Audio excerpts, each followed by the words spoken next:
Okay, first we've got Fire of Unknown Origin, released in 1981 under Columbia. However, there's no fire in sight.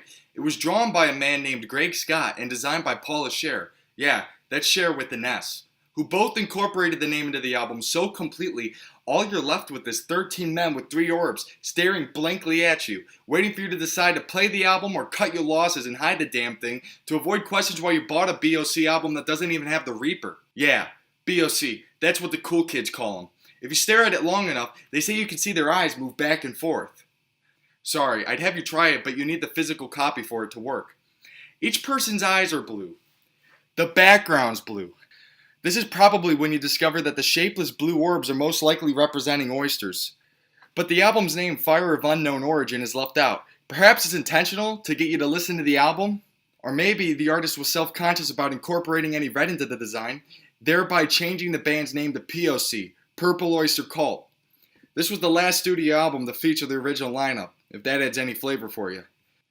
On the back, there's a sphere tablet-looking thing that heavily resembles an Aztec clock. Hey, maybe you can predict the end of the world with this thing. Probably not. Oh, also, it's blue.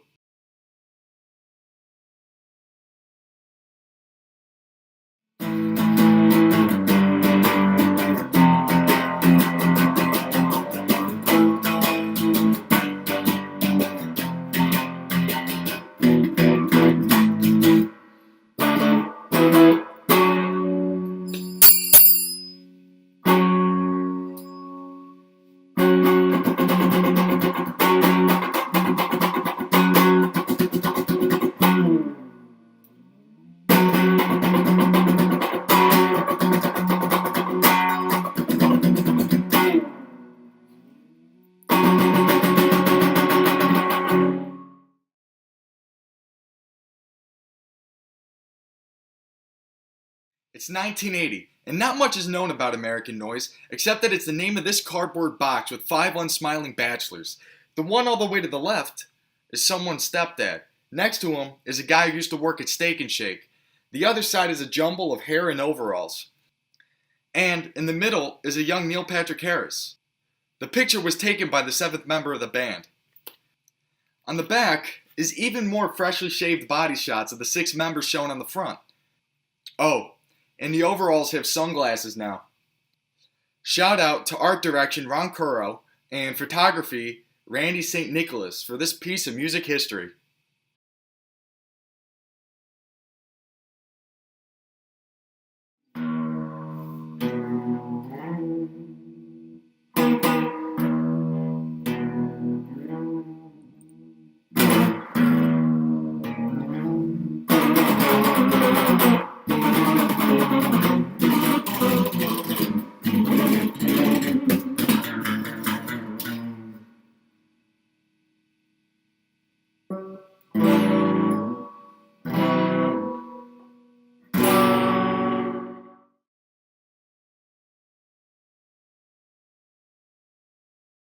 The highly regarded debut album Bad Outta Hell, released by Meatloaf in 1977 under Cleveland International Records.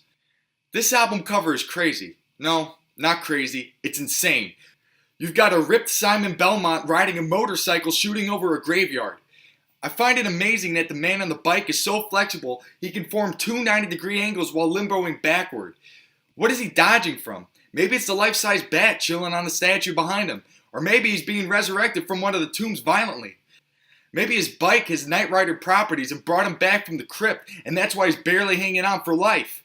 Jim Steinman conceived this cover and I guess was so proud of it, wanted his name to introduce it with the words Jim Steinman Presents, or Jim and Meat. He later compromised for songs by Jim Steinman to appear under the album cover. The back of the album is a whole other story. There's this guy, who's Jim Steinman, who's off the sauce, and a girl locking arms with another guy. Why is one dressed casual and the other in a suit? We may never know, but something about this dude's face tells me he's winning.